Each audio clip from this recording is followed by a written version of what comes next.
Scottish Football Social Club is brought to you by McBookie.com. Take a lookie at McBookie today. Good evening, everyone. For one last time this season, it's the Scottish Football Social Club and Premier Sports in association with McBookie. And with just the Scottish Cup final played at the weekend, you might think, what on earth are we going to do to fill the hour? What are we going to talk about? No problem at all, because we've got some brilliant guests lined up tonight. Still to come on the show a bit later on, we've got the Aberdeen Chief Executive. So we'll be talking about the Dons Scottish Cup final triumph and all those scenes yesterday.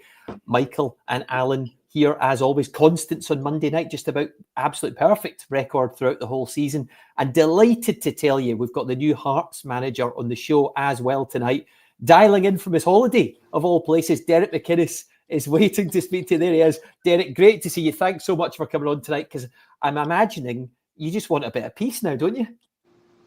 Well, aye, it'd be nice. This is the antidote to football management. Try to get a few weeks just without doing much, but thankfully I'm going to be busy. Like everything else, really excited with the job that I've been given. I've been on the phone to Graham Jones and a few of the staff already this morning, so it is kind of ongoing. But because of the time difference here, it means I can get a lot of the work done early hours, because I'm still trying to stay on UK time and then still enjoy the day. Unfortunately, I can't golf now, just an operation in my knee. So I'm hoping in a couple of weeks' time I get some golf in, which is normally part of the course here when I come out here and manage to get plenty of golf in. But try to relax because I know what's ahead. Exactly that. I mean, there's so many things we want to ask you. Of course, thanks so much for the time tonight, seriously, Derek. But do you get a chance at all to switch that phone off? Because at the moment, all of the kind of chaos of the last 2 weeks and taking the job, and only a week ago, finally being unveiled, everyone wants to speak to you. And I'm sure every agent now wants to be on the phone to you and the club as well. It must be an absolute nightmare at times. Well, do you know what? I've actually, just in terms of the agent part of it, I'm getting a lot of agents, obviously, who have built up relationship over a long period, being in touch, offering me players as you would do. But it's up to Hearts to contact the agent now. The Hearts, through the Jamestown Analytics, they flag up the players and the agents get the call. So for me, it's I'll send on the agent's number, I'll send on all the agents' players that's getting put to me. But by and large, it's totally different. I mean, as I say, I've got good relationships with a lot of agents and over the years, and this is a wee bit difficult. Not difficult, but it's a bit unusual for me just to kind of pass that on now. I have been looking at a lot of players over the last few days. Got a group chat with myself and Alan Archibald and Paul Sheeran and Graham Jones. We've identified the players or the types of players that we'd like to bring to the club, and then it's looking at different options. So it's very it's different for me, this, but it's exciting nonetheless, because it's actually nice to look at players who are doing well as well, because sometimes a lot of the time, first protocol as a manager, clubs I've been at is the contract list, free agents, loans, best loans you can. But this time it's a bit different. You're actually looking at players who are being targeted as doing well with a lot of potential and at a high level, which obviously the Jamestown Analytics, their rating brings you into our focus really, where we want to try and fill the squad as best we can with players with a high rating, so to speak, and that's the players that I'm looking at the minute. So it's a totally different couple of weeks I've had. Obviously the aftermath of leaving Kilmarnock, and you know, it was with a heavy heart, that, because I built up a lot of good relationships there. It was 3.5 years, but I did feel that maybe it was the right time, and when Hearts showed their interest, it was something I wanted to do. So and these things are never painless, but from the outside in, it looks as if there was a lot of ambiguity and a lot of kind of friction, and it wasn't that in-house for the club. We'd been very up front really, and the difficulty we had was playing Hearts last game of the season, and that was always going to be a challenge. But I wanted to make sure that Kilmarnock were safe. I wanted to go in the right terms. I wanted to go with Kilmarnock's blessing, because once the clubs had agreed the fees, I'd made it clear to Kilmarnock it was something I wanted to explore, and unfortunately it didn't play out that way. But I would have loved nothing more than my family, myself, to have a proper say churro to everybody the last game of the season. But with what was the fixture in mind, it just became too difficult. But I had 3.5 really strong years, built up so many good relationships at Kilmarnock, but this was a job that I felt was right. And, I think sometimes as well, as a manager, I think 3 or 4 years is maybe the right amount of time at a club. I would probably encourage younger managers maybe to look at that kind of time span. I think players, people, no players, well, I hope no players, but people get fed up with the same voice a lot of the time, and sometimes change is good for everybody. Michael, on you go, because I know you've got lots of questions you want to put to Derek. Well, just on that point, I mean, it's not something that I'd thought about before, but just to rewind in history, see when you look back at, and it's maybe not something that you're wanting to do, but when you talk about 3-4 years, do you look back at the time at Aberdeen and hugely, progressive and doing really well? But do you think that in the end it was longer than was ideal? Yeah, I think at the time, because you have strong relationships and you always feel you've got more in you, you always feel there's going to be more trophies there and you can always do a bit more. And obviously we were working towards building a training ground and I felt totally invested with all of that. But I think in hindsight, probably 8 years is very unusual these days for a manager to be at a club that length of time. But yeah. I think it demonstrated how happy I was and the strong relationship I had with the board there, and we felt there was always a bit more in us. But I think looking back now, it probably was probably did stay a bit too long, and I do feel as though part of my makeup is being loyal to that side of it. I think I had a good opportunity to leave Kilmarnock at the back end of last season, but I wanted to see the job through. And this time around, I wanted to make sure we were safe. I felt responsible for that. But as soon as Hearts showed interest, I felt it was the right time. I feel Hearts is the right club for me. I feel as though Hearts can give me so much. I think it's a real opportunity for a lot of reasons I've just said there. But equally, I think I can be good for Hearts, and hopefully that's the case. Go on, Alan. Go on, Alan. Dale, I was just going to say there, see, look, we've spoken quite a lot about the Jamestown analytics side of it. Yeah. I was just thinking there when listening to how you were talking about it, does that kind of, there's no so much pressure on you to find everything that you need going forward. It just allows you to then work with the team. So it's a kind of different feeling for you going into this club and the way it works. Yeah, I mean, I think the same pressure's still there, Al, because once the ball rolls in games, you've got to win games of football, do you know what I mean? And I still think there's a pressure there to try and identify the right players for what you need, the right players for Hearts, the right players for Scottish Premier League.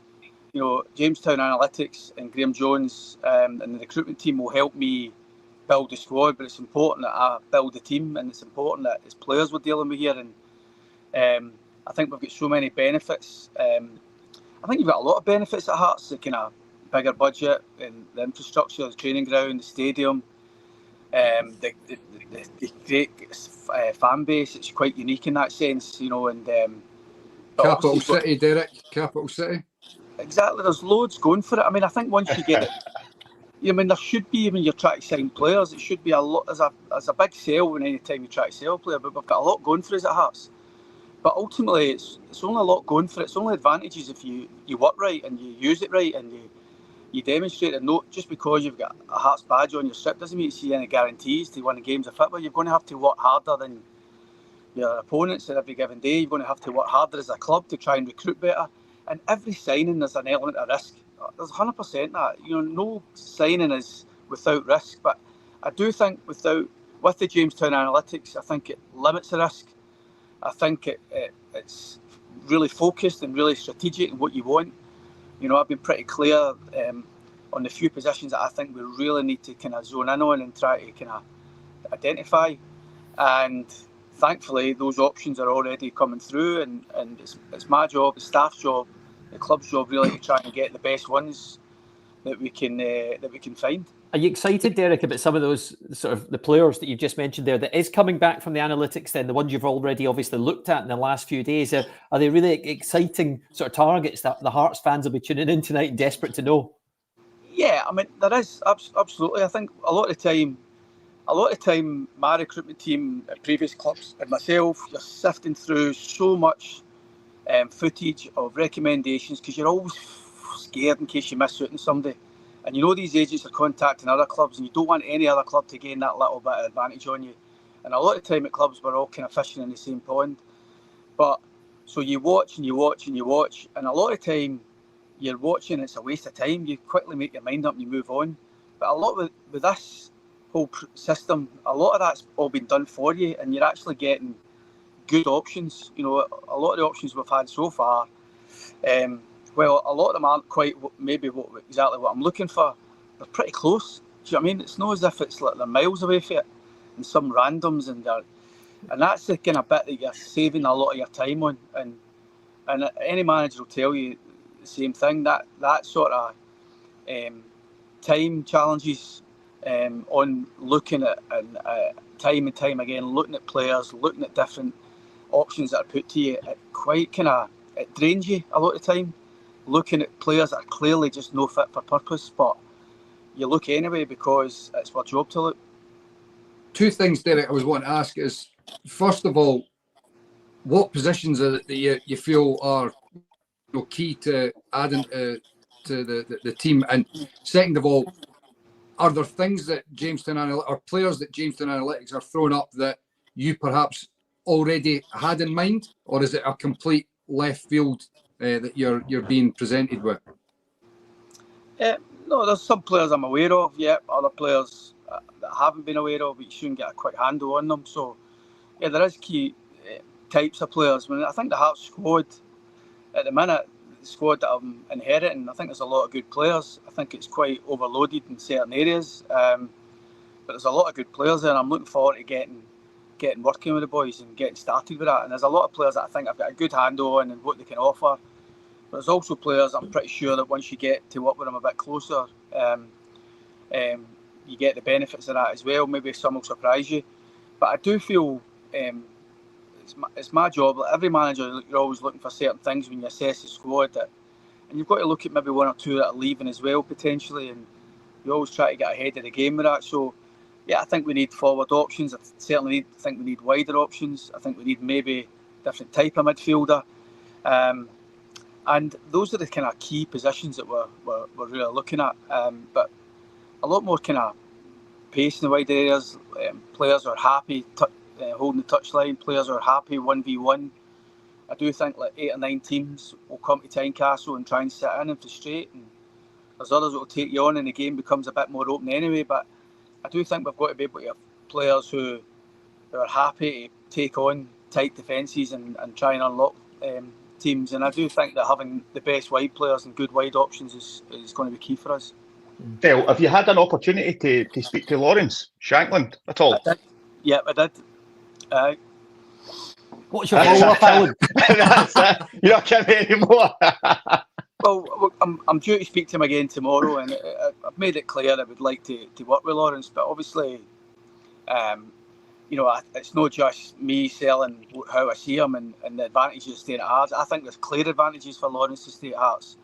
I think there's clear advantages for how I want the team to be, and I think he could really capitalise on that. But Lawrence has allowed himself, and the situation at Hearts, his contract ran down now, so he's a number 9 who is known for scoring goals. He's got pedigree, and we'd be foolish to think we'd be only show in town, but all we can do is try and put our best foot forward and see where it takes us. But like everything else, you'd hope for a quick decision on that, these sort of things, so you can plan. But if that decision isn't forthcoming and it's not going to be quick, then we need to move on. I need to look after Hearts, and Lawrence needs to look after Lawrence. But while there's a chance, and there's still a chance, we'll continue to try and exhaust that the best way we can. And there's a lot of players obviously already incoming. Derek, as you know, you've got a Greek winger, Kizaridis, I'm going with there. I hope that's right. You've got a Norwegian right back signed obviously before you took over at the club as well. A Kazakhstani forward apparently on the way, maybe in the summer, we'll see. And Craig Gordon has penned a new deal. How important was it to get that done, Derek? Just for his experience alone, and never mind the fact he's a club legend and he identifies with the fans right away.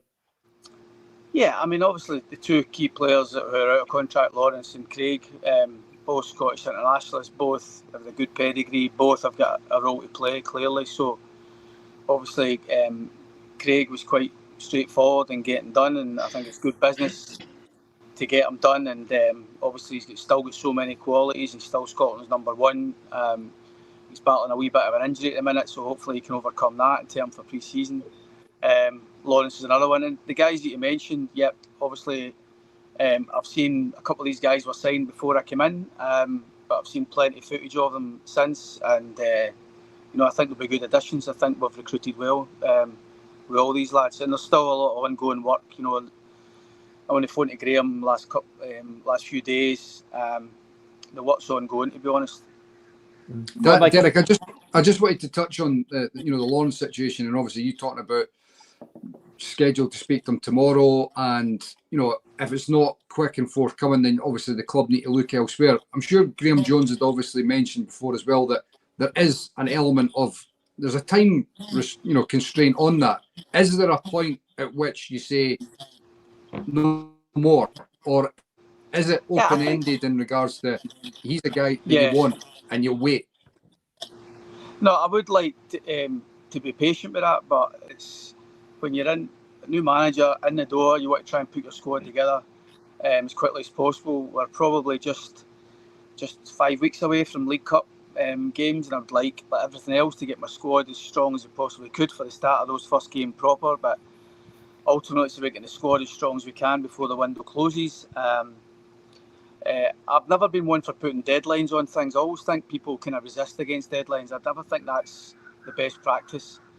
But clearly there's got to be a healthy regard and respect both ways. There's got to be... Yeah. I can't have people just sitting there thinking, well, Hearts are there anyway, I can keep them waiting. Because in time, we might not be there. And we need to move on. And if you get an idea that you're winning the fight, or losing a fight, I'm not want to get involved in a fight that I can't win. So if we're not going to win it, I'd rather just move on, to be honest. Final one, Derek, because I won't keep you forever. You've got a holiday to enjoy there, and that knee's got to recover. I don't know if you've seen the news in the last hour or so tonight, but the Tony Bloom investment, overwhelming support from the Foundation of Hearts. I think it was 98.5% or something like that voted, as we knew it would be voted through anyway. But what a wonderful opportunity for the football club to have his investment, his knowledge in the background as well. And you've seen what he's done with some of the other clubs within the stable, Union Saint-Gilloise, more success this week. And that is so exciting for the Hearts fans and for you, I assume. Yeah, absolutely. I think I've said this previously. I think from the outside looking in, when Neil lost his job and the Hearts job became available, you think what a great opportunity that is with the added investment with Tony Bloom. Obviously, very successful in his own right, very successful in football now, and obviously USG winning the league at the weekend. What a brilliant story that is in Belgium. Yeah. And it's well documented how good a club Brighton have become over the last 10 years or so.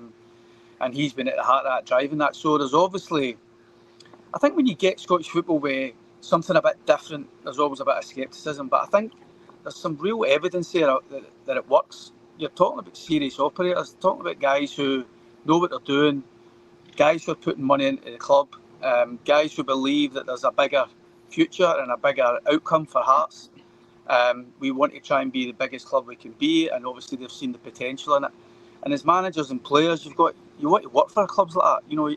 Sometimes you can be left a wee bit dismayed about maybe could just take it on a wee bit more. I think pretty sure that if we can progress things, then the support is going to be there and it's going to continue to be there. And hopefully this is just the start of something. And going back to it, if looking from the outside in, looking at Hearts looking for a new manager come the end of the season, I think I'd have been a bit envious if it hadn't been me, to be honest. I wanted it to be me. I was choking for this job. I'm not going to deny that. And I think for all the reasons we've spoke about, strong squad, nucleus of good players, brilliant advantages Hearts have got as a club and traditions, but with added investment and the forward thinking of the people involved, hopefully it can help a manager and assistant manager. I firmly believe it can.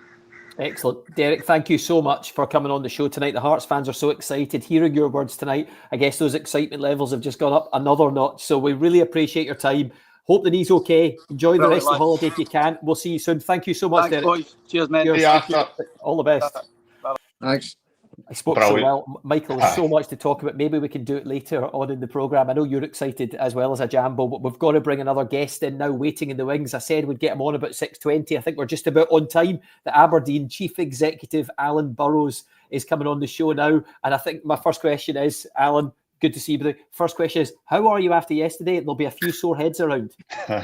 Yeah, absolutely, Daryl. I think I'm up doing your show because I'm the only one sober enough to do it. So you've got the short straw in getting me. But no, listen, as you can imagine, a phenomenal weekend for everybody associated with Aberdeen Football Club. On and off the pitch, it's been a wonderful, both at Hampden on Saturday and obviously in the streets of Aberdeen on Sunday. So yeah, I think everybody tells you when you experience these things to just lap it up and enjoy it when it's there, because obviously football is a nasty habit of kicking you in the backside quite quickly as well. So I think we all tried to do that, certainly yesterday and last night. And yeah, I'm sure there's a few sore heads this morning. Let's work back through the days then. Just yesterday first, those scenes. Unbelievable amount of fans on the streets again. We've not seen for a few years, funnily enough, since Derek McInnes and his days, of course, bringing trophies to Aberdeen and silverware. But my word, it says it all, how big a football club it is. And the fans were just desperate for that kind of success again, weren't they? Yeah, no, absolutely. I mean, 35 years for a club like Aberdeen to go without having won in the Scottish Cup is quite a remarkable stat, actually, when you think of a club of that size. And you think of, in my formative years when I was young, in the 1980s, Aberdeen almost owned the Scottish Cup. They won it that many times. So I dare say for people who went to that final in 1990 and Brian Irvine scoring that penalty to beat Celtic, I don't think anybody would have expected at that point to have to wait 35 years for the next one to come along. But I think that probably in some ways played a part in the kind of size and volume of the amount of people who were on the streets of Aberdeen yesterday. I think it shows the power of football as well. About how unifying we live in a bit of a divided society right now, and there are a few things that can bring people together. But in a one club city like Aberdeen, when we can drive some success, it just shows you the potential that's there. Anybody who's been immersed in Scottish football, and certainly anybody who's been at Aberdeen, I think would tell you that you sometimes don't really fully appreciate the size and the depth of the club and the reach of the club in this part of the world. And yesterday just goes to show and highlight just what's there and what's potential there. If you can unlock it and drive some consistent success on the pitch, I think the fans are really desperate to get behind something for sure. We'll show you the highlights of the game in a minute, but just the trophy lift, the players at the end of the game, the relief that you must have felt, Alan, after those penalty kicks. I mean, what a way to win it, by the way. But this moment must have meant the world to you as well, because you chose to go to the football club too. You wanted to bring success there as well. So to see these scenes with a manager you helped bring in must have meant everything to you as well, Alan. No, listen, Darryl, first and foremost, forget me for a minute. I just was delighted for the players and delighted for the chairman, who's obviously put a lot of time and effort and money of himself in. Delighted for the supporters. Listen, speaking about me personally, I think I said to some of your TV colleagues yesterday that I think I've been involved in 4 or 5 finals now, just working in the roles I've done, and lost all of them. So beginning to think that it was never going to come. So when the penalties were going up, I could barely watch, to be honest. But the sheer joy when you win is something that you can't control. I can barely even remember what I was doing in the seconds after it, because just euphoria hits over you at that particular point, and a bit of relief as well. So no, it's hard to really put into sort of discernible words just what it meant to not me personally, but also everybody involved with Aberdeen Football Club, none more so than the supporters. Who one more from me, Michael. One more from me, and then you guys can jump all over Alan, right? None more so than the supporters who, as we mentioned, have waited so long for that bit of success. So fantastic. I'm delighted to be involved in a club that's won something. Yeah, absolutely. I'm just going to ask you about Yemi Talene as well, who came on the show earlier this season when Aberdeen were absolutely flying high, and of course, look. It was a roller coaster campaign. You go on the streak where you just couldn't buy a win. But for him, with some of the criticism he's faced towards the end of the season as well, and we said in the show last week, look, let's wait to the end of the cup final before you really judge Aberdeen's season, because if they end up in Europe, given the amount of change at the club as well, then that's an incredibly successful 12 months, if you like. But you must have been so pleased for the manager in the end, given what he's going through and how he's tried to navigate the waters. I was delighted for him, Darryl. Listen, when we brought Jimmy in, I think we'd said at the time, and we're very public to say it, they wanted to get away from this sort of hire and fire culture that sort of plagued the club for 5 years. This is the first time in 5 seasons that Aberdeen have finished the season with the same manager that started it with. And that's it's so hard to drive any sort of sustainability and success when you're constantly chopping and changing all the time. So even in the midst of that run, despite the fact that everybody always feels nervous when you're involved at a football club and it's not winning, and it brings about its own stresses, we're genuinely really committed to the project. We told people at the start when Jimmy came in that if you look at his body of work in Sweden, that so much of it was based on longer term building, and in both in the cases of Jönköping and in the case of Elfsborg, it wasn't instant success at both those clubs. It took a bit of time to put a stamp on the team. He put a bit of time to put a stamp on the club. So from that point of view, even though the run of defeats was frustrating and disappointing, we were always trying to tell ourselves this has to be for the long term. And clearly, manifesting itself in a cup win at the end of the season has been phenomenal for us. But it's still very much a part of a 3 to 5 year plan. We're only year one down. A cup win, group stage football again next year. Those are all huge early tick boxes for us. But we're also under no illusions, Darryl. We've still got a long way to go to continue to reshape the squad and continue to build this team in Jimmy's image. See, on that front, Alan, in terms of obviously getting the cup win, getting the group stage football, reshaping the squad, how important and transformational is getting the cup win that brings the guaranteed group stage football for that? Because you've spent a fair bit of money this season. Yeah, do you we have, Mikey, a similar sort of investment needed this year? We definitely have spent a lot of money, Mikey. I think that was a willingness from the board to back the manager and understanding that, if we're going to work on a project, then, we're going to have to try and get behind them. We're going to have to try and, show him and show everybody else that, this is something that we believe in. From that point of view, in terms of what it means to win, I mean, obviously all the emotional stuff that we talked about, and genuinely, Mikey, and you'll know this yourself, Alan as well, I dare say as players it's the same, but it's the same for me. When you win the cup, the first thing you're not talking about is money and on European group. Just won the cup and that's immediate adulation. It's only a couple of minutes, for me, 3 or 4 minutes later, I'm starting to think, oh God, that means group stage football as well, and that opens up a huge window of opportunity for us as well. I think the other key thing to highlight, Mikey, is that, as you know, that was the last time where third place stroke cup final gets automatic group stage entry. So it was really, really important for us to try and nail that. I mean, for next year and beyond, the cup winner and or third place is going to have to go through qualifiers as well. So, in the last 4 years, Hearts have had it twice. Now we're going to have it twice. There's been a bit of an arms race between both clubs to try and get there and to try and solidify those places, because the riches and the rewards are significant for sure. So, no, I think we're under no illusion that we're going to have to continue to keep investing in Jimmy, keep investing in the squad. He's only had 2 windows, one of which he arrived, fairly late on to try and impact on. So this is the first real summer window where he's had time to build into it. We've already secured one player, confirmed, Nicholas Milanovic from Western Sydney, and others will follow for sure. Alan, I just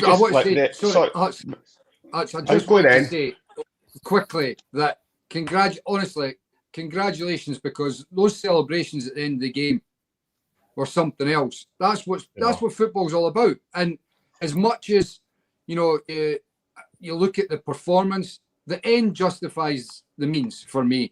And you spoke about it there. Your instant reaction is euphoria, and it's the joy of the win. Then after that, you think about what comes with it. And that's what football's all about. And seeing those celebrations on Saturday when the final whistle at the end of the last penalty, that's what's out. And it was brilliant to see. It really was. It was well done. It was. I see as well, just for other teams to be competing, it's good for Scottish football to see that. And like Mikey said, the fans were absolutely incredible. And I just feel like the team, everything that they've went through this season, the highs, the lows, we've covered a lot of the games. The fans were outstanding. It's only going to make them stronger. And then to win this cup at the end of the season, that's going to drive everybody on to go and repeat it and really compete next season. That's certainly the hope, Alan. Listen, Aberdeen fans, have always, I think it's, in my opinion, it's one of the Aberdeen, particularly Aberdeen's away sports, one of the kind of crown jewels of Scottish football, if you like. It's one of the things that we can point to in our game that's really, really positive about it. We're lucky to have quite a large central belt following, and that helps for a lot of the games, in and around, the west of Scotland, the east of Scotland. So, huge numbers and following. So I'm just so over the moon for them that we're able to deliver it. And yeah, listen, of course, that then comes with raised expectations, right? You win that trophy, people chart it off, but you guys both know, you both played at the top level. Success is comes and goes really quickly. Everybody's now looking towards next season, looking towards group stage football, looking towards the cups next year, and there'll be an expectation. But listen, when you're in a club like Aberdeen, Alan, you've been at Rangers, Mike, you've been at Hearts and Hibs, the expectation of those clubs all the time is to keep driving success, to keep pinning it forward, and that's what motivates us to keep going again, is to try and, we've finally got that kind of 35-year monkey off the back, if you like, right? Okay, how can we kick forward now? How can we keep improving for next year? And how can we learn the lessons, particularly from the league campaign, that didn't quite go our way, and take them into the summer, and hopefully then take them into next season too? You would imagine the league will be stronger next season as well. Although we've just talked to Derek McInnes and Hearts, the investment coming into the football club, the way Hibs are set up at the moment as well, the way they ended the season, it looks as if they're doing some good transfer business as well, Alan. So you can't rest in the laurels, obviously. I know it was all about, getting over the line, getting the trophy, but as the chief executive, I assume there was probably an A list of players and a B list. The A list would be, right, we've got the extra budget to spend. So, are you prepared and ready to go? I assume a lot of this has already been identified. Oh, yeah, absolutely. A lot of recruitment work. Recruitment work doesn't really happen during the window to any greater lesser extent. Most of the hard work goes on in the time leading up to the window. The window should be the kind of the execution point, if you like, you're trying to do it. Listen, it never always goes as smoothly as that. Your target 1 or target 2 will go elsewhere, or various things will happen in that period of time, which needs you to be flexible. But no, we've been very much planning for a number of different scenarios for sure. I mean, right up until the last week of the season, we were still battling, albeit Hibs had the bit between their teeth and we'd lost a little bit of form, but we were still battling for third place at that point. So from our point of view, third place or cup final was always very much on the agenda, and the prizes and the outcomes that could come off the back of that. So we've been planning for a number of different scenarios for sure, and we also, having learned from the experience, not this season but last, in terms of how the European group stage football impacted the season. I think what we've got is incumbent upon us and the people who were still at the club at that time, they're still here now, to try and help guide that process to make sure we're as best equipped as we can be. Because, you only need to look at the last 2 or 3 seasons. The teams who have been involved in group stage football, they've tended to actually struggle a little bit in the league. So the challenge for us is to take all the riches and all the excitement and all the European trips and the glamour that comes with them, but also try and make sure that the bread and butter of the domestic competitions is still where we're battling on as well. So, that's not easy. As I said, there's some, Hearts and Aberdeen have both had their toils after European games. So we've got to try and make sure that the squad are as well prepared and as well resourced as they possibly can be to try and meet those challenges. And I guess the fans who are watching tonight, Alan, the questions they'll all be asking, is it going to be a really busy summer then because of this, because of the group stage football? I mean, as Michael said earlier on, there was a lot of money spent this season. Can they expect a lot more to come? What I would say to Darryl, those who regularly follow Aberdeen transfer windows to tell you we don't do quiet transfer windows at Aberdeen. Let me jump on the back of that. Okay, Michael, go on.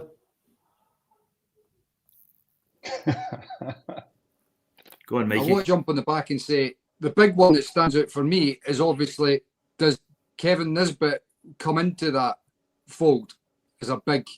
That was my next question, by the way. I was just building up to that. Yeah, you're too slow, No, listen, Kevin's been a really fantastic, addition to our squad this year. I mean, it's always an unenviable task to try and replace Bojan Majowski, right? A guy who scores so many goals for Aberdeen and has been such a talismanic striker. But for Kevin to come in and find the form he did, particularly, after Christmas, when he was one of the guys that sort of, once we got through that bad spell of form, he was the guy that sort of helped kick us back to life a little bit. Scored the goal of the season as well. I think he was awarded the SPFL Premiership goal of the season. So, a really good player. He'll be in high demand. Obviously, Alec Neil's went into Millwall since he arrived at Aberdeen on loan, a fellow Scot. So I think what we'll do, that situation will remain fluid. I think Alec Neil has said publicly they would like to have Kevin back in for pre-season and take a look at him from there. So, we'll be one of the clubs that just monitor that situation at the minute. And I think Jimmy Tilleen's already mentioned publicly that, his admiration for Kevin. But, obviously, clearly there's a few bridges to try and cross at that time, none more so than the Millwall manager having a look at his own player. Of course. And what about that bigger question I mentioned, Alan, there then, just about the kind of level of change this summer? Because it's all the fans are talking about within the next couple of weeks. That's their mindset already, because they want more success. Of course they do. Of course. And that's just the nature of beast of football at any club, but particularly clubs whose fans expect challenge and expect success, right? Now, listen, what I was jokingly saying was those who regularly follow Aberdeen transfer windows will tell you that we don't really do quiet ones. We don't just do one or two changes. It tends to be that's normally because we've changed manager right enough. But there's normally quite a significant turnaround of players. But I think what this is a part of the process is just refining that whole Jimmy Talleen model. We hire Jimmy because we believe his philosophies and his mindset and how he likes to play. Matched up with what the club wants and what the club's after. So therefore, it's constantly process of tweaking and changing and improving, and that's what we're looking to do this summer. The volume of that sometimes is out with your control because it depends on interest in your own players as well. And we've got some assets in the team that clearly other teams are going to be interested in too. We're not shy about talking about the model that we have at the football club where players come and players go. I'm anticipating Stephen Gunn and I and others will probably have a pretty busy summer, both in and out, no doubt. Any other questions? Because I've got another one. Gentlemen, Alan, anything from you? Crack on if you've got a good question. I'm enjoying listening to the answers. Good, because he's been great value. Right, we have to talk Graham Shinnie, Alan, because, he tried so hard to bring another piece of silverware to Aberdeen. He's been on the front line so often, and he was brilliant on his 300th appearance for the club as well. Of all the players with a connection to the team and the fans, just to see him at the end, wow, it must have been a heck of a moment for him, his family, and for everyone associated.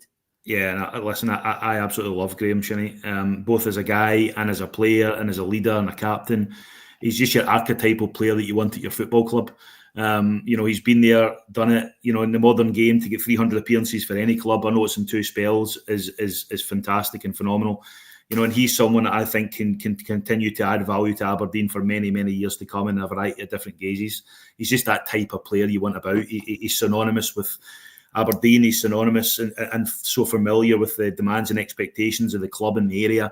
And I think if you look at him yesterday, 33 years old, when half the team and both teams were going down with cramp and requiring their legs stretched, he was the one in 120 minutes tracking people back and running into corners and winning free kicks. He's just a legendary figure at the club, and I'm absolutely over the moon for him, delighted for him personally that he gets to stand up there. And I don't know if you noticed, there was these 2 young girls in front of the presentation when they were holding the trophy up. So that must have been a magical moment for him too as well. So no, I'm over the moon for him as a guy, as a captain, as a leader of the football club.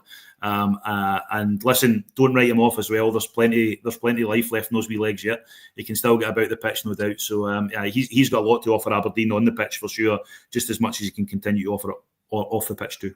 Alan, I just wanted to, slightly left field here, but I just wanted to touch on with Jimmy's assistant Bayrami when he left at the back end of the year in the middle of the season. Was that a real concern? I know it's obviously family reasons and all that, but did it unsettle the coaching staff at all, or do you feel as if it was something that they were able to deal with quite easily? It's a left field question. I wasn't expecting that one. What I would tell you, Mikey, and you've seen this a lot. You've been in football a long time. You often hear family reasons trotted out as a sort of kind of catch-all excuse for something more untoward. But actually, genuinely, in the case of Amir, he did have a bit of a family situation. It was a really unfortunate situation for him, actually. And I have to say, I got a brilliant message from him after we won the game on Saturday. A real top guy, and actually we miss him. Did it unsettle it? Yeah, probably. Listen, when Jimmy came in with Krista and Amir, he was very, very specific and deliberate about wanting those 2 guys. He was prepared, to embed Peter Leaving into that. He understood that he'd acquired that bit of Scottish knowledge and that little bit of passion and understanding of what it takes to get it done in Scottish football. But he was also very insistent on having these 2 guys with him, his 2 lieutenants who were a big part of his coaching staff at Elfsborg for many years. So yeah, I think it probably did have an impact for sure. But I think what we've managed to do is regroup a little bit after that. I read a lot of stats about Aberdeen's form post November, and listen, we're not trying to hide away from that. We understand that we've got, particularly going into next season, as I mentioned earlier, we're going to have to learn lessons and be better.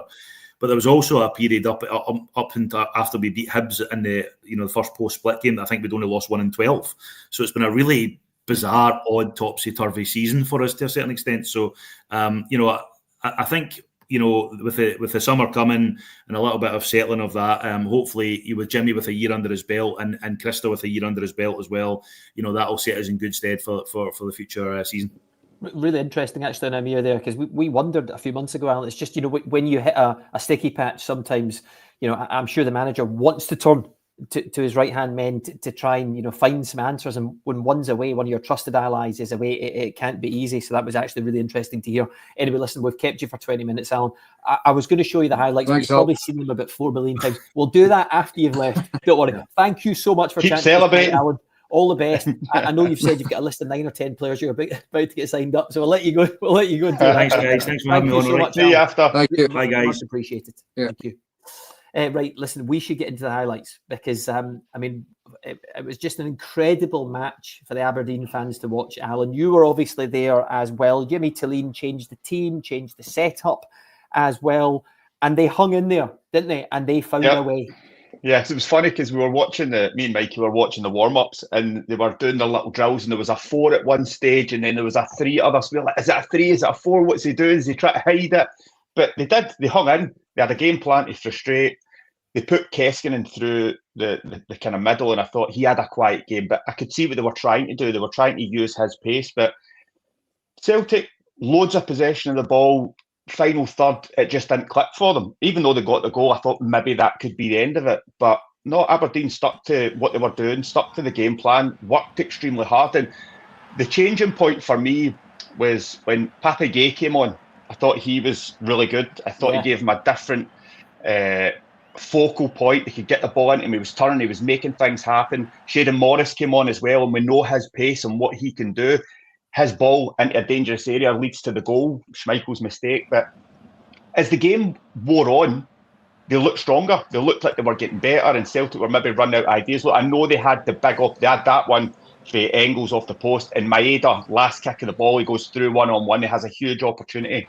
Didn't come off, but Aberdeen fought like they gave everything right to the very end. And by the way, the penalties were incredible. We'll see them in a minute, Alan. Unbelievable I turned to Mikey and I'm going, I wonder if they must have practiced. They had to have practiced these this week just in case. They were brilliant. I mean, the pressure that was on them to get it over the line, and well played. And the fans were absolutely amazing. The scenes after were genuinely incredible. There had a couple of chances. I think both teams obviously had a big chance in the extra time period as well, Michael. Polvara, and you think, is that the missed chance? And then Schlupp batters one off the bar after this as well. You just didn't know which way the game was going to go, but you did feel like Aberdeen had a bit of momentum. Yeah, definitely. I mean, look, I would sum it up in terms of the first half, Celtic were thoroughly dominant without really opening Celtic up. Without opening, Aberdeen up. The second half was scrappy, and there wasn't any real pattern or systems in play. And Aberdeen, as that they made, definitely got of an impact. And it was you got a sense that there was something there for them. 2 very scrappy goals, and it was look, for Aberdeen to win the cup, there's many things that have to fall into place and go their way. And it did. But they gave themselves that opportunity with the way that they played. And they needed Celtic to have an off day to a certain extent. I think Celtic missed the likes of Jota and Hatate, because I think Bernardo wasn't great. I thought Engels wasn't, having the impact. Nicholas Kuhn, second half of the season, has been a shadow of what he was. And Adam Ida hasn't stepped up to the plate in the way that they would have hoped. So those sides of things definitely, helped Aberdeen. But we spoke last week about this game will define Aberdeen's season. And this season has been an unquestionable success, because this is what it's about. Forget about what next season brings. This season, they've won the Scottish Cup. And congratulations. Brilliant scenes. But this definitely defines this season as a massive success. Forget about next season in the future. This season has been a huge success, and congratulations to them. I'm happy the guys behind the scenes threw the equalising goal in there, because I think I moved on to extra time before we saw the Schmeichel own goal. But the penalties, Al, because I think we've got them all. And by the way, Mitov as well, who did well in the game, obviously had that huge save from Maeda late on. He set the tone with this save. But it felt like the Aberdeen players just weren't going to miss. Yeah, see as well, when you think about it, that added little, look at that, top bin. You could have told him where you were putting that and he still wouldn't have saved it. But even like the added pressure when you think going up and hitting the penalties at the Celtic end as well, having to deal with all that in this situation, to be so cool, calm. I mean, you're just not saving these. And I know I was joking about saying they probably practiced, but they probably did run through it just in case. Because I think you have to try everything. You have to give everything to beat a team like Celtic. But like that, I mean, that's incredible. To have that calmness, to just put it right in the top bin. I mean, Mitov's unlucky. I thought that was a bit of a poor penalty. But I mean, you see how high the power's there as well. You're just not saving them. No, incredible character to do that. You know, Jimmy Tillin was questioned for his approach. You two guys, you were both questioning during commentary the approach. They were kind of hanging in the game, and I think, you know, wasn't the best to watch at times, but they stayed in the game. And I guess, you know, a bit like their season, Alan, you can only judge the way he set them up in the aftermath. And what he did do was he kept them in the match, didn't he? By changing. Look, I get it. I mean, you're up against Celtic and they can rip open any team. I mean, they've been a juggernaut at times this season. We've spoke about it enough. Jimmy Tillin, he spoke about having to change something. I mean, they conceded something like they scored 19 goals against them over 5 games, I think it was. Something had to change. So he was being defensive, everybody knowing their positions. He probably had about a week to work on it and try and hit the counter. I understood it when you were seeing it. It looked like they kind of, see how Rangers played in, say, European competitions where they went to the 5 and they hit with pace. That's what they were kind of looking for. And if it comes off and you win, masterstroke, brilliant, genius. It's only if it goes the other way, then you're starting to say, well, why is he playing that way? Yeah, no doubt. Michael, you're breaking up a wee bit. You're breaking up a wee bit, Michael. But just briefly, because we have to move on. A couple of other things I want to talk to you about. You mentioned Celtic, the Celtic side of things. I've seen a lot of their fans on social media. You know, there's a treble on the line. They're so disappointed by the performances of some of the players, and you know, Brendan Rodgers' substitutions have been questioned as well. You mentioned Bernardo, who seemed off it. Engels had just rattled the post, then he came off. Ida, after the heroics in the cup final last season, the late goal against Rangers, didn't have a lot, you know, in the match this time round, Michael. So I don't know, why were Celtic so off it, in your opinion, in this match? Perhaps the fact that the league was wrapped up a while ago and that the intensity wasn't there. They were missing some key players, like I said, Joe and Hatate in particular.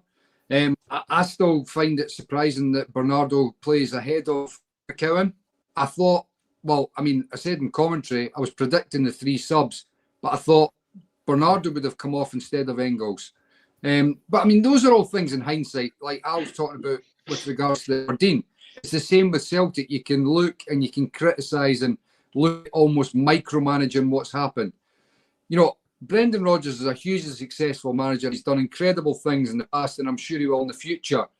It is hugely disappointing for Celtic, but the day goes to Aberdeen, and for Scottish football, I think it is better that that happens. Jimmy Tillin doesn't have to try and justify anything that happened because the result dictates what he did was correct. As much as I could sit and articulate points that I don't think were ideal, they've won the cup, and that's all that matters. And you're right. And if Celtic had won on penalties, we'd be saying, well done, it's another treble. Fantastic. What an end to the season. So that's how close it is. Right, Michael, just if anyone's wondering, by the way, Michael is in Dingwall tonight. There's a big match to come this evening. And maybe that's perhaps why the Wi-Fi's coming going a little. But we can hear you mostly, Michael, and that's the most important thing. Nobody really wants to see you anyway. Alan, let's continue with a couple of other stories.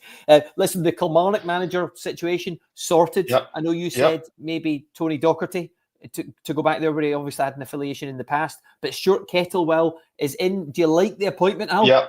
Yeah, I think it's a good appointment. I think everything that he's done at Motherwell, look, I know it kind of changed towards the end and everything that happened, and he felt he had to walk away isn't ideal, but the squad that he built, the young players that he brings through into the team, all these things, I think ticks a lot of boxes. He's got that experience, the know-how as well. So I think overall, when you look at the situation that Kilmarnock were in when Derek left, I think him coming in there, he's going to have to obviously bring in players because there'll be guys that will be leaving, will be out of contract, and it's a new start for him. But I think with his knowledge of the league as well, I think it's a really good, strong appointment from them. And look, you know how I feel about Kilmarnock. I hope he goes in there and does really well.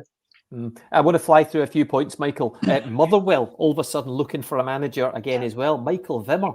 I mean, that kind of came out of nowhere. And obviously, I understand the situation and he wants to move back, he wants to move back home, obviously, Michael. But, there's a lot of movement going to happen in the Scottish Premiership this summer. Dundee looking for a manager. Motherwell as well now. Yeah, absolutely. There's going to be a huge turnover in the summer. I mean, on the Michael Vimmer one, I just wonder whether his eyes were opened a little bit as to how big, a task it was going to be, and whether he's, all things being equal, he thought the best thing for me is to go back to Germany. Only he would be able to answer that. But certainly it's going to be a big turnover, a big task at hand for a lot of clubs. I still can't get my head around Dundee. There's going to be serious scrutiny on what goes on there next season. Agreed. And obviously, the Dundee situation as it is, Alan, the names that have been mentioned, guys that Gordon Strachan clearly knows very well. I mean, Scott Brown, obviously still in a job. Who knows if there's going to be any talks with him? Sean Maloney, his name's come up a lot as well. I see Charlie Adams throwing his own name in the ring as well. He's got association with the club, strong association with Dundee. I mean, what about those names, Alan? Do you think the fans are going to be happy if they go in that direction? I'm not sure. Look, I think with every manager comes risk, of course, but it is a big job, and I think you're under pressure now as well. You think Tony Dawkins, I'm with Mikey, I was shocked. I still can't believe it. So whoever goes in there is going to be under pressure. I mean, you look at Sean Maloney, he's got that experience, Charlie, with Fleetwood and stuff. So we know Scott's done a good job at Ayr. So they're names that, carry a risk. But look, ultimately the fans are going to have to decide whether they see them as fit for use or not. But I think it's a big job. And there's going to be a lot of scrutiny on it for whoever takes over. So it's going to be an interesting one. I'm with Michael. There's such a lot going on in the league, for next season. So looking forward to see who they appoint, but big job. Yeah, Michael, Sean Maloney's the favourite at the moment. I mean, do you like the thought of that? Well, I mean, it's a big call. I mean, Sean's obviously had two major jobs at Hibs where it clearly didn't, work, in at Wigan. That with the greatest of sort of understanding of it, it's a tough gig, tough league, but again, it's not worked. So I just think that what is it Dundee are looking to do now? They've spoken about reorganising the whole football department. Well, that's a big call. It's a big call, and I just think that I find it extremely harsh what's happened to Tony Docherty. I think that he's assembled a pretty strong nucleus of a squad, and I think they've pressed the panic button when I would have felt that the best thing to do would have been to solidify and build on the foundations that have been put in place there. I mean, Sean, if he does get the job, good luck to him. He's taken over a good club, but I think it's an unnecessary change, is my view. I wonder if Tony Docherty might end up at Motherwell, Alan. Maybe it'll all work out in the end. We merry-go-round. Exactly, mate. A couple of other things just got to mention before we finish, because I want to ask you about the game tonight, Michael. You're at as well. But what about the Scudetto winners this week, Alan? McTominay and Gilmore, and the goal by Scott McTominay, my goodness, an MVP in Serie A as well. I mean, I think incredible. We're all proud. But what an end to the campaign for him. Amazing. And for Napoli, of course, as well. Amazing. I mean, I watched the game. The scenes were incredible. Did you see that when the camera really was up high and you could see the actual streets? It was brilliant. The players are probably stuck in that stadium now. They're probably still celebrating. It was that crazy. But I'm over the moon for them. I mean, McTominay has been an absolute superstar. I mean, people at Manchester United must be sitting there right now thinking, what have we done? That is the biggest blunder we've made in a while. But no, it's really good to see Scottish talent going trying something abroad, winning and doing really well. And you just want them to build on that now. And look, them doing well is good for Scotland. When they come back and they're full of confidence and they want to hit the ground running, that's good for us as well. So no, the scenes were absolutely incredible. And Lewis Ferguson winning the Coppa Italia as well, of course. And another piece of silverware over there for a Scotsman. But Billy Gilmore in the game, he was so good as well, Michael, even though he didn't get the headlines. I mean, Billingham was an absolute outstanding player. I mean, obviously the problem for him at Napoli is the fact that Bocca is in a very similar position to him. But I would imagine over the course of his time at Napoli, he's going to become, a mainstay like McTominay. A wee shout out to one of my favourite spots up in the Highlands. There's a wee cafe in Kincraig called the Old Post Office, and the Vistano family that run it, massive Napoli fans. The grandfather was originally from Naples, and they've got all the flags up at the moment celebrating as well. He's had a free meal, Al, tonight, hasn't he? I bet he has. He's had a free meal. Yeah. Unbelievable. Right, almost done. But Michael, a brief thoughts just as we see out this show this season with Ross County, Livingston in the balance. Who's going to be in the Premiership next season?